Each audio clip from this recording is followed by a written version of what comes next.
lo habíamos anticipado, ya están en nuestros estudios la gobernadora bonaerense, María Eugenia Vidal, y también el candidato a senador nacional por la provincia de Buenos Aires por Cambiemos, Esteban Bullrich. Gracias por estar. A vos, Javier, gracias a ustedes. Bien, etapa final, 15 días para las elecciones, y hoy estaba allí viendo el acto que hicieron en Merlo. 3 de febrero. 3 de febrero, perdón. Arrancamos bien, sí. En 3 de febrero por el hecho de las mujeres contra el narcotráfico. Así es. Y allí salió a responder Espinosa diciendo que en definitiva usted integra las mafias que dice atacar concretamente. ¿Qué tiene para responderle? Creo que después de más de 20 años de gobernar La Matanza y con 20 meses de mi gobierno, los vecinos de la provincia saben muy bien quién es quién. Quién es Espinosa y quién soy yo. Dice, y si no integra esas mafias, que abra los 4 hospitales que están cerrados, porque ellos prefieren la medicina privada. ¿Qué tiene que ver unas mafias con los hospitales? Es difícil de entender si lo dijo así, Sí. porque justamente nosotros vinimos a trabajar de fondo, sin especulación, y no nos importa cortar cintas, lo que queremos es que la gente tenga mejor salud. Justamente en La Matanza hay un hospital que se inauguró hace pocos años, el Balestrini, y que demuestra que la salud es mucho más que un edificio. Es un hospital que nunca operó al 100%, nunca atendió toda su capacidad. Y en lugar de arreglar el Paro 100, que era un hospital provincial que necesita ayuda, o el propio Hospital de Niños de La Matanza, se pusieron a construir uno nuevo. No es para cortar cinta la salud. Mientras tanto había 79 hospitales destruidos. Los recursos de la provincia van a ir prioritariamente para 2 cosas, y ese fue nuestro compromiso y es con la gente. El SAME, que ya está funcionando en 35 municipios, porque difícilmente puedas llegar a un hospital si tuviste un accidente o si está en riesgo tu vida en tu casa, si no tenés una ambulancia que te vaya a buscar. Y las guardias, porque las guardias son el corazón de los hospitales y porque son los lugares por donde más gente pasa necesitando salud en la provincia. Y eso no va a cortar ninguna cinta, pero le va a dar la salud a la gente que necesita hoy, porque la respuesta la necesita hoy. No es construir edificios, es hacer que los que están funcionen. Es justamente lo que nos diferencia. Por eso nosotros estamos sacando a todos los comisarios que participaban de una recaudación ilegal que, según dicen investigaciones judiciales, podrían terminar en el secretario de Seguridad, que fue secretario de Espinosa durante tantos años, y todavía no se puede determinar su alcance. En 20 meses nosotros sacamos a todos esos comisarios y los echamos junto a los casi 6.000 policías que hoy están fuera de la bonaerense. ¿Qué pasó durante esos años? El municipio de La Matanza, el gobernador anterior que también es candidato, ¿no veían lo que estaba pasando en La Matanza? Nosotros tuvimos que ir con una auditoría para encontrar a un policía que llegaba con la recaudación en su bolsillo. Entonces, ¿de qué hablamos? Si hablamos en serio, hablemos en serio. ¿Qué necesita la provincia y cuáles son las peleas de fondo que estamos dando? Que no se dieron antes. María Eugenia, Sí. Hoy en el acto justamente de 3 de febrero vos hablabas de que no era necesario gritar o mostrar soberbia para luchar contra algunas mafias. ¿Te referías específicamente ahí a Cristina cuando dijiste esa frase? Era un acto de mujeres, sobre todo de madres. Había madres que perdieron a sus hijos, víctimas de inseguridad, pero vinculados a casos donde se utilizaban drogas. Había madres con hijos adictos que están peleando contra el Paco, que están peleando contra las adicciones. Había mujeres referentes de los barrios que trabajan con estos chicos todos los días. Esas mujeres no salen generalmente en los medios, no son conocidas, no se llevan la tapa de ningún diario y no gritan, ni son prepotentes. Y sin embargo, son las que pelean todos los días contra la droga en la provincia. A ellas las quisimos convocar. Y lo que quise decir es que a veces parece que cuando uno es mujer y hace política, tiene que gritar o comportarse como un macho, ¿no? Los famosos varones del conurbano. Yo no me quiero parecer a ellos. No, de hecho creo que soy bastante distinta a todos los gobernadores anteriores y eso me parece bueno. Me parece que había un modelo instalado donde la mujer que hacía política tenía que criticar o no reconocer errores o apuntar con el dedo. Nosotros no somos eso. Nos equivocamos, lo reconocemos, decimos la verdad, decimos lo que vamos a hacer y lo que no vamos a hacer, lo que podemos esperar en 4 años y lo que no. Ahora, Por frente la a información que maneja la gobernadora, las amenazas de bombas, que hubo casi 2.000 en muy poco tiempo, forma parte de una travesura o hay una intencionalidad política o se trata de adolescentes que se van contagiando unos de otros? En más del ¿O es mucho más 90%, grave? no, en más del 90% de los casos hasta ahora dieron que son adolescentes, son menores de 18 años. Ahora, no es una broma, es un delito. Hay un delito que es la intimidación pública y yo le quiero decir a los padres, primero que nos están mirando y que mandan sus hijos a escuelas públicas de la provincia y privadas, porque también ha sucedido en escuelas privadas, primero que tengan la tranquilidad de que en cada amenaza para nosotros es muy seria. La tomamos en serio, va Defensa Civil, van los bomberos, va la Brigada Antiexplosivos, evacuamos la escuela, hay un protocolo, el Ministerio de Nación denuncia, de Provincia denuncia, hacemos todo lo que hay que hacer, que primero es preservar la vida de los chicos. A los padres de los chicos que estuvieron involucrados, decirle que no es una broma, que es un delito y que la provincia va a accionar civilmente para recuperar los daños. O sea, van a insistir porque en una demanda a los padres. hay daños para los chicos que pierden días de clases, hay daños para la policía que en lugar de estar ahí por una amenaza falsa, tendría que estar custodiando o vigilando o dándole seguridad a otros vecinos que no la tienen porque están haciendo un operativo que no es necesario. Bullrich, ¿usted cree que los padres de estos chicos tienen que ser sancionados, tienen que ser los responsables en definitiva? Bueno, ¿O de tiene que haber forma? alguna responsabilidad que habrá que estudiar, justamente al ser menores. Esto es importante y lo ha planteado María Eugenia claramente. Esto tiene que tener una responsabilidad porque no es una broma, es un delito. Perder días de clase, no valorar la educación, no valorar la educación como un proceso, a la escuela como una institución, porque también hay un fondo detrás de esto de no valorar todo ese proceso educativo del día de clase. Entonces es un trabajo cultural que tiene que tener clara responsabilidad y hay que trabajar con los padres de estos chicos seguramente. ¿Ya hubo algún tipo de sanción para los padres por parte de la justicia? No, los tiempos de la justicia son siempre más lentos y recién estamos como identificando, en el caso de 911, de dónde vienen las llamadas. No en todos los casos es fácil de identificar, pero sí esto, digamos, primero llevar tranquilidad porque cuando uno es madre y el hijo le cuenta o llaman del colegio diciendo que están evacuando por una amenaza de bomba, naturalmente uno se preocupa, aun cuando ahora se sepa que ha habido muchas y que en la mayor parte de los casos afortunadamente no han sido reales, bueno, aún así uno se preocupa, entonces llevar tranquilidad y lo segundo decir... no es una broma y por supuesto si es un adulto se va a tener que hacer responsable, tienen penas de hasta 6 años de prisión y si es un menor, bueno, la familia deberá hacerse responsable de los gastos, ¿no? Hay un costo económico todo esto, creo que el operativo está entre los 25.000 y 30.000 pesos y creo por que el toda Estado... la movilización de fuerzas de seguridad, de los bomberos, todo eso tiene un costo, seguro, como decía María Eugenia, por eso es que no queremos que quede fuera de esta preocupación y llevar tranquilidad a los padres, no queremos que quede fuera de la discusión el enorme desgaste que hay en nuestras fuerzas de seguridad que deberían estar dedicadas a otra cosa como planteaba María Eugenia. Sí. ¿Cómo ve el clima dentro de la policía bonaerense con estos casi 6.000 en lo que usted lleva su mandato en la provincia separados, algunos ya procesados y otros también detenidos?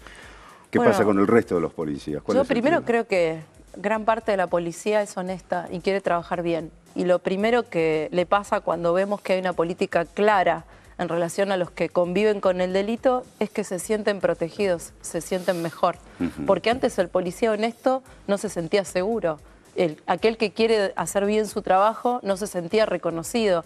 Esto es solamente, la transparencia en la policía es solamente una parte. También está darles comunicaciones encriptadas que antes no tenían para que el delincuente no los escuche y un auto blindado si tienen que recorrer un barrio complicado o darles un chaleco. No todos los policías tenían un chaleco para volver a su casa cuando terminaban el turno. ¿Cuál era el mensaje que el gobierno les daba?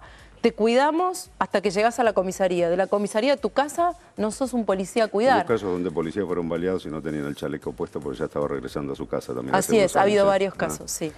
El delito en la provincia ha crecido en el último año casi un 4%. El robo, no así el homicidio seguido de robo, que en ese caso sí bajó. ¿Hay algún plan de acá en adelante para combatir el tema de la inseguridad, que es una de las mayores preocupaciones, si no la mayor preocupación, sobre todo de los bonaerenses? Como vos bien decís, los homicidios, no solo los que están en contexto de robo, sino los homicidios en general bajaron, que es el delito que a mí más me preocupa porque es irreparable. Por supuesto, también han bajado otros delitos. Ha bajado, que me parece una noticia, tal vez pasa desapercibida en toda esta discusión, ha bajado la participación de los jóvenes en el delito. en los menores, eso me parece importante. Ha bajado la piratería del asfalto, han bajado la cantidad de secuestros y han subido el número de secuestros esclarecidos entre los que se hicieron.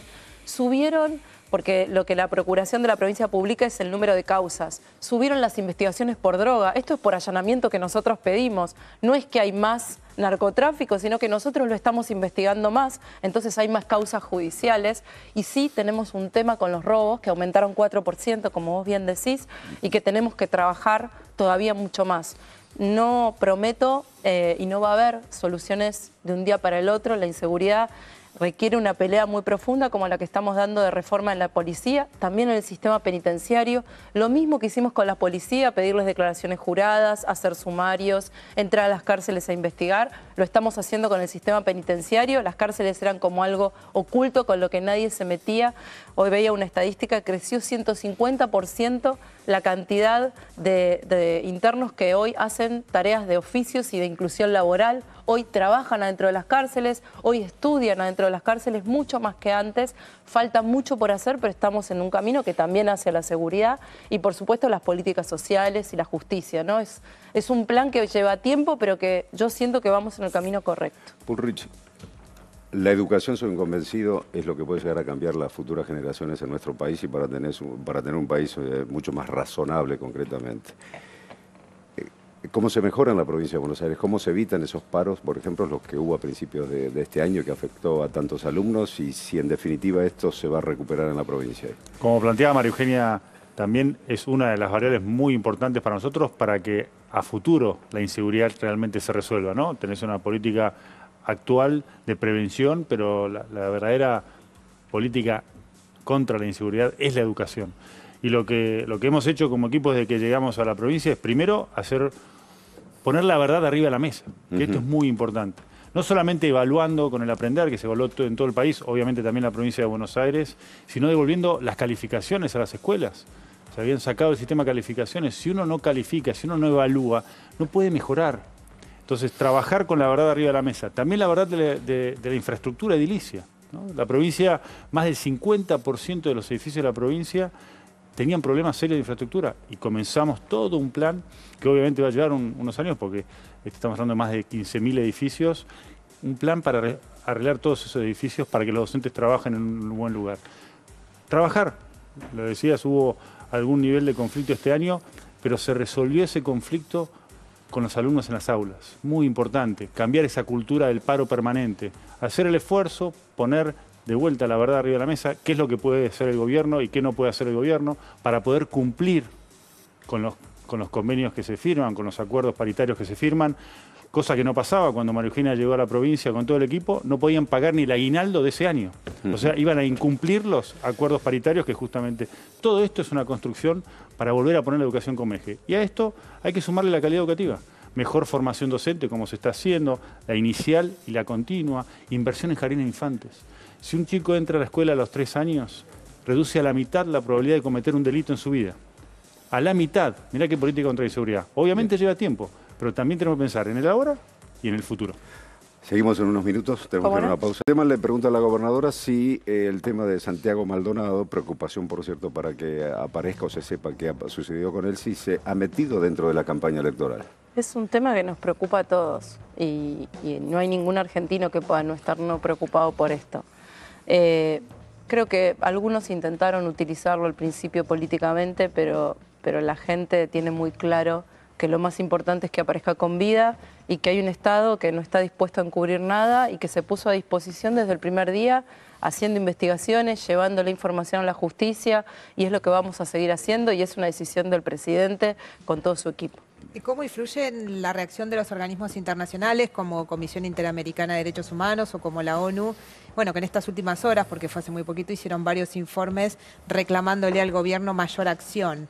Yo creo que ahí lo importante es que la Argentina, y en este caso el Gobierno Nacional, muestre todo lo que estamos haciendo, todo lo que se hizo desde el primer día, las decisiones que se tomaron, las investigaciones y todos los elementos que se aportaron a la justicia, que también se puedan mostrar en los organismos internacionales, y no voy a profundizar mucho más porque la política exterior no es parte de la competencia de la provincia. ¿Vos te hubieses reunido con la familia de Maldonado? Bueno, de hecho el ministro Garabano tuvo contactos tanto con su abogado como con la familia en sintiendo en las primeras semanas del caso.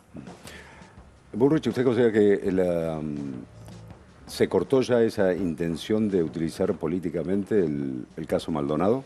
La verdad que la preocupación es que encontremos a Santiago, y creo que el foco tiene que ser ese. Creo que hay por lo menos una mayor unidad en ese esfuerzo, y como decía María Eugenia, acá todos estamos acompañando a la justicia, que está actuando, que inclusive tomó la decisión de remover un juez y poner otro para que pueda ser como queremos todos, que la causa realmente avance. Y lo que tenemos que hacer es ponernos todos a disposición de la justicia y dejar que actúe. La gente está pidiendo transparencia en todo sentido, en los actos de gobiernos, y también transparencia en los funcionarios políticos, y también transparencia en el sindicalismo.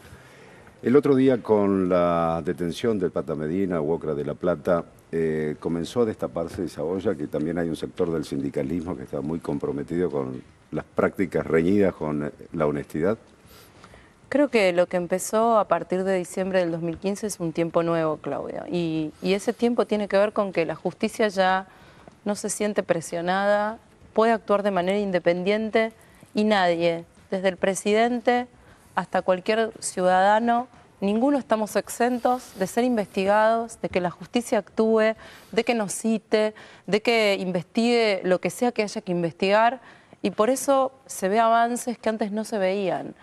Porque hay un poder ejecutivo, nacional, provincial, hay un equipo que dice: nosotros no somos parte, no tenemos nada que ocultar, llámenos todas las veces que quieran, investiguen todo lo que sea necesario y cualquier denuncia que se haga, y háganlo de la misma manera con todo el resto de la dirigencia. Y esa tiene que ser la actitud, y por eso avanzan causas. Ahora, no somos cómplices y no miramos para otro lado. Y cuando la justicia quiere avanzar, acompañamos con todo lo que nos requieren. ¿Es una decisión del Poder Judicial? Sí, pero no se da en cualquier contexto. Se da con jueces y fiscales que sienten que llegó otro tiempo. Hay una preocupación genuina de la gente respecto de qué va a pasar después de las elecciones, sobre todo si gana Cambiemos, ¿no? Aumentos postergados, por ejemplo, tarifas, aumento de los combustibles, luz, gas. Bueno, ¿qué va a pasar? ¿Va a haber aumentos, transporte, que también quedó postergado este año? Los aumentos están previstos en las audiencias públicas. El aumento de gas se definirá en la audiencia pública de gas y se define. El aumento de electricidad ya está definido hace más de un año en audiencia pública. No, digamos, no es que va a haber nuevas sorpresas o nuevas definiciones. Todas son decisiones y medidas que no fueron fáciles y que nos costaron mucho, en particular a los bonaerenses y a los ciudadanos de la ciudad de Buenos Aires, que recibían el subsidio del gobierno nacional. Y bueno, y tuvimos que hacer un gran esfuerzo. No es fácil, igual es importante saber que hoy 1 de cada 3 hogares en la Argentina tiene tarifa social, es decir, que paga 100 o 200 pesos por mes. También es importante ver la contracara de esto, que es que tuvimos un verano con menos cortes. En el conurbano hubo menos cortes que el año pasado, y seguramente este año va a haber menos cortes que este año, el año que viene va a haber menos cortes que este año, porque bueno, también la contracara de sincerar la situación es que haya inversiones y arreglos que antes no se hacían, ¿no? Iba a llegar un momento en que la gente no iba a poder prender la luz de su casa porque la Argentina cada vez tenía menos energía, cada vez importaba más y se había hecho insostenible la situación. Y ahí déjame agregar algo muy importante para la provincia, que es aprovechar el potencial de generar energía renovable, ¿no? En el sur de la provincia tenemos un enorme potencial para generar energía eólica, y estamos haciendo parques de viento que, además de dar trabajo a mucha gente en la zona sur de la provincia, genera energía, energía que nos falta, pero en forma renovable. O sea que resolvemos el problema ahora, pero le mejoramos el futuro a nuestros hijos y nuestros nietos. Que esto también es parte del gran cambio generacional que hay, ¿no? De pensar también en los que vienen después de nosotros. ¿Se viene la pelea con el gobierno nacional por la coparticipación de la provincia de Buenos Aires? ¿O? Bueno, con el gobierno nacional no, porque tengo que decir que el presidente ha apoyado nuestro reclamo por el fondo del conurbano. Nosotros hemos ido a la justicia, después de haber ido a un diálogo con los gobernadores, porque yo lo planteé en las primeras reuniones con los gobernadores. Después fuimos al Congreso a hablar con los senadores, con los diputados, para que todo el mundo sepa, la provincia aporta el 37% de lo que produce la Argentina y recibe menos del 20%. O sea, recibe la mitad de lo que aporta. Eso no pasa con ninguna provincia del país. No hay ninguna provincia del país a la que le pase esto. De hecho, todas, con excepción de la ciudad de Buenos Aires, reciben mucho más de lo que aportan. Estamos en una situación de desigualdad que se ve en las cloacas que nos faltan, el agua potable que nos faltan, las rutas, los hospitales, las escuelas. Ningún gobernador antes había querido reclamar esto. ¿Por qué? Y esto también es importante porque se ve en la campaña, preguntárselo a los candidatos. Porque quienes eran candidatos y quienes eran gobernadores venían a usar la provincia como un trampolín, para ser presidentes, para tener fueros, para otra cosa, no importaba la provincia. A mí no me importa si el resto de los gobernadores aprueba o no aprueba esta pelea. Esta pelea es mi obligación y la obligación de nuestro gobierno, porque es lo que le debemos a los bonaerenses y porque es justo. Y por eso el presidente la apoya, con lo cual será parte de la discusión con los gobernadores. Ahora, frente a eso, salió una información estos días que podrías ir a la embajada de Estados Unidos. ¿Es así? ¿No asume? ¿Asume? Voy a asumir el 10 de diciembre y voy a defender, entre otros, estos intereses de los bonaerenses en el Senado de la Nación. Cambiemos, es importante decirlo, que no pasa en todos los espacios, no tiene candidaturas testimoniales. Hay algunos intendentes del conurbano de la provincia que se han presentado en listas. Solo aclararle a la gente que no van a ser concejales, van a seguir siendo intendentes y están poniendo su boleta, a veces incluso su nombre y su foto en primer lugar cuando son número 12. Digamos, esas prácticas nosotros no las acompañamos. ¿Y aquellos que son funcionarios actualmente? Renunciarán para asumir su responsabilidad. Gobernadora, hoy fue citada indagatoria la expresidente de la Nación en la causa del memorándum de Argentina-Irán. Creo que a 4 días después de las elecciones, 22 de octubre. ¿Usted cree que se va a avanzar en esa causa y saber la verdad de lo que pasó con el memorándum? Creo que es muy importante avanzar, muy importante. Creo que los argentinos nos merecemos no solo que haya justicia en relación al memorándum, que todas las fuerzas políticas, muchas fuerzas políticas dijimos que era una grave medida y que afectaba mucho esta pelea por justicia, por el atentado a la AMIA, sino que además está íntimamente vinculado con la muerte de Nisman, ¿no? Que se dio en un momento muy vinculado cuando él estaba por denunciar y para aportar información que tenía que ver con este memorándum. Así que lo que esperamos es que se avance y que haya justicia y que la justicia nos diga qué pasó. Bien. Estamos terminando. Le voy a hacer una pregunta a los dos que tiene que ver con lo que va a suceder mañana. A ver, una opción le voy a dar y tengo que responder. O una o dos, no valen las dos. ¿Ganar las elecciones o que gane Argentina mañana? ¡Uy, qué difícil! Yo que soy mujer, voy a decir ganamos las elecciones y lo dejo a Burch que diga que ganemos el partido. Y uno y uno hacemos, nos repartimos, somos un trabajo de equipo. Uno y uno. Claro, bueno, se puede dar la carambola, ¿no? De no ganar e ir igual al Mundial. Pero que todos queremos ir al Mundial. Sí. Todos queremos ir al Mundial. Después vemos, pero primero vayamos al Mundial. Vayamos al Mundial. Y el deseo para el 22, sobre todo, es que la gente vaya a votar. Totalmente. Que vaya a votar. Que la gente vaya a votar y a expresarse. Tenemos una democracia que está viva y que es muy buen momento para expresar esa vocación democrática. Gracias, Burrich, por estar ahí. Gracias, gobernador, por venir.